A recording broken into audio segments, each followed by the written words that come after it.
به نام خدا. سلام. قرار با همدیگه توانمندی‌های حرکتی و ویژگی‌های حرکتی و ویژگی‌های بازی دانش آموزان دارای اختلال طیف اوتیسم رو بررسی بکنیم. همونطور که شما میدونید لئو کانر هم حتی به این ویژگی‌ها در مقاله خودش اشاره میکنه و یکی از اون ویژگی‌هایی که برای اون 11 تا کودک مطرح میکنه اینه که اینها حرکات موزون و پخته‌ای ندارن و عکس‌العمل‌های حرکتیشون معمولاً خام و ناپخته هستش.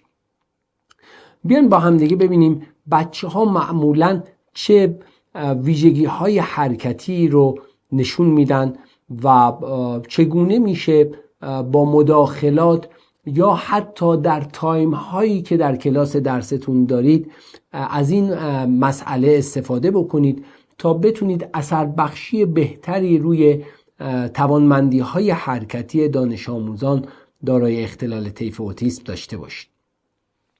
من به عنوان معلم باید اینو بدونم که بچه های اختلال طیف اوتیسم به واسطه همین حرکات غیر موزون و ناپخته‌ای که دارن معمولاً در ساختار قامتی خودشون دچار مشکلن. یعنی اگر اینها رو بذارن در اون صفحه شطرنجی که حالا متخصصان علوم تربیتی ازش استفاده میکنن، شما میبینید که این بچه ها یا افتادگی شانه دارن یا مشکلات اصلاحی دارن که مربوط به ساختار قامتی میشه.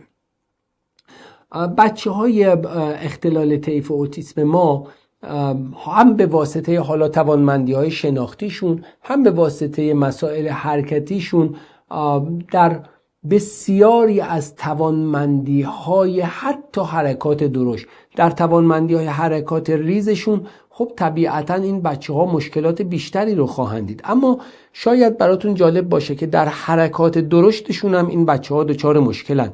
طیف وسیعی از بچه های ما ممکنه لیلی کردن و مشکل داشته باشن، شوت زدن به یک توپ رو مشکل داشته باشن، ضربه زدن متناوب به یک توپ با دست رو مشکل داشته باشن، حتی گرفتن یک توپ رو با دو دست، پرتاب کردنش با دو دست، پرتاب کردن یک توپ به عقب، همه اینا رو مشکل داشته باشن. پس ببینید شما به عنوان یک معلم حتی باید در جایگاه یک مربی اصلاح حرکتی هم بتونید برای این بچه ها اقداماتی رو فراهم بکنید تا این بچه ها بتونن توانمندی های حرکتی خودشون رو توسعه بدن.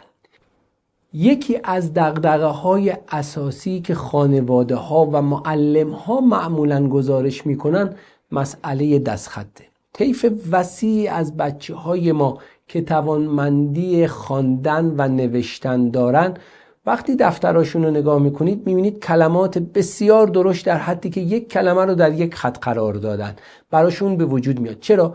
چون اینها در فاین موتور یا در مسئله حرکات ظریفشون دچار مشکلن.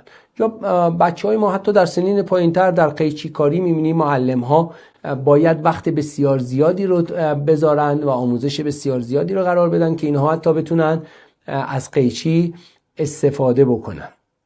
خب ویژگی بعدی این بچه ها در هماهنگی حرکتی هستش، در مهارت های استفاده از توپه که من مثال هاشو براتون گفتم. تو مسئله تعادل بچه های ما به شدت مشکل دارن. تو سرعت حرکت خیلی از بچه های ما در مواردی که حالا مربوط به آموزش میشه بسیار بسیار کند هستن که خب این هم برمیگرده به اون ویژگی های سطح عضلانیشون، به ویژگی های حسیشون و به مسائل هماهنگیشون که در مجموع باعث میشه که بچه های ما سرعت کمی رو در حرکت داشته باشن. و یکی دیگه از اون ویژگی هایی که بچه ها دارن اینه که همزمان به صورت هماهنگ نمیتونن از دوتا دستشون استفاده بکنن.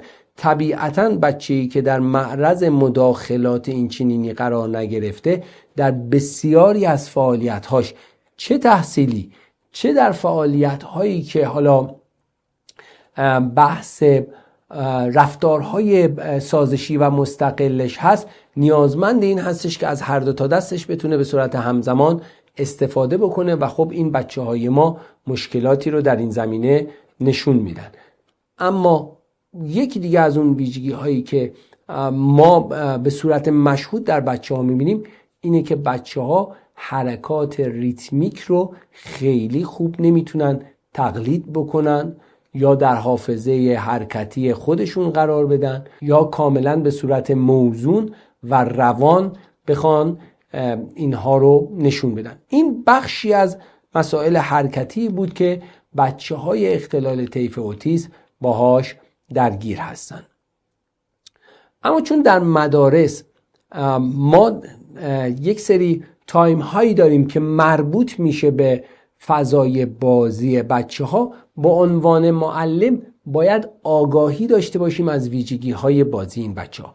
ببینید بازی هم یک فرصت تشخیصی هستش برای متخصصین که میتونن علائم بسیار زیادی رو از روش به هر صورت به عنوان تشخیص استفاده کنن، هم یک زمینه مداخله مناسب هست.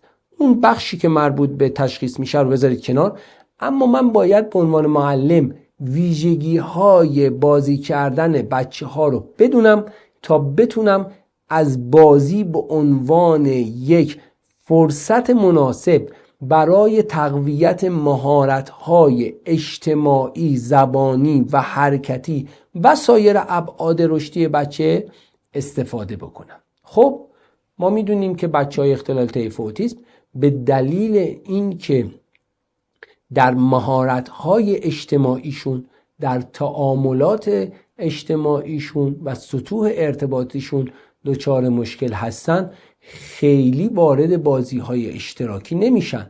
در سنین پایین‌تر این مسئله وضوح بیشتری داره. حالا بعدن که میان مدرسه در معرض قرار میگیرن ممکنه به واسطه محیط این اتفاق بیشتر رخ بده. پس اولین ویژگی بازی بچه‌های اختلال طیف اوتیسم اینه که اونا تمایل به بازی انفرادی خودشون دارن.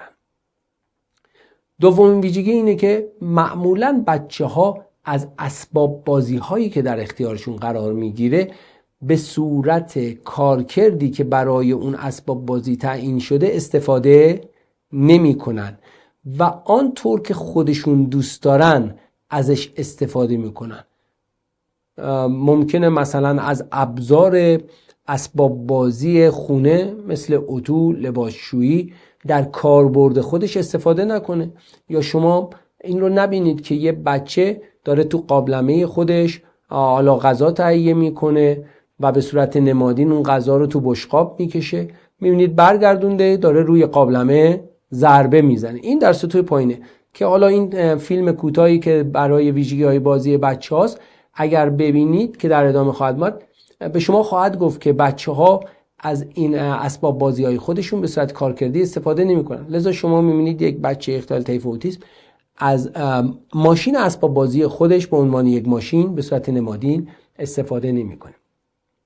ویژگی بعدی بچه‌ها چیه؟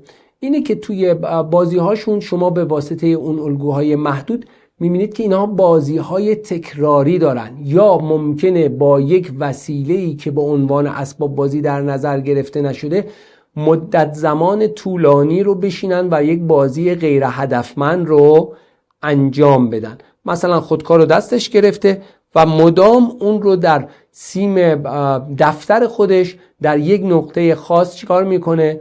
فرو میکنه و بیرون میاره و مدام این کار رو داره انجام میده.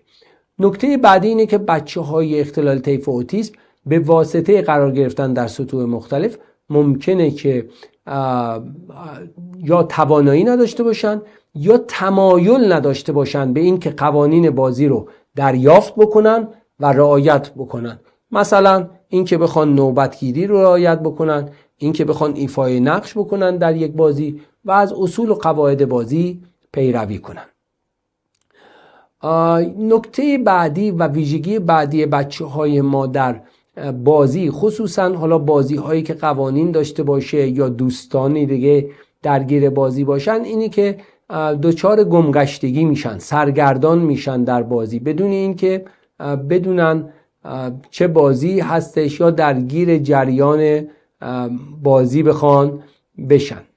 و آخرین ویژگی که با هم مرور خواهیم کرد اینه که معمولاً بچه‌ها در کلاس درس بازی‌های موازی انجام میدن و کمتر به بازی‌های اشتراکی رو میارن و معلم وظیفه داره حالا در اون تایم داون هایی که براش وجود میاد، یعنی اون تایم هایی که به هر صورت زمان استراحت بچه‌ها هست، بچه‌ها رو سوق بده به سمت بازی‌های اشتراکی و این زمینه رو فراهم بکنه. خیلی ممنونم که تا اینجا با من بودید.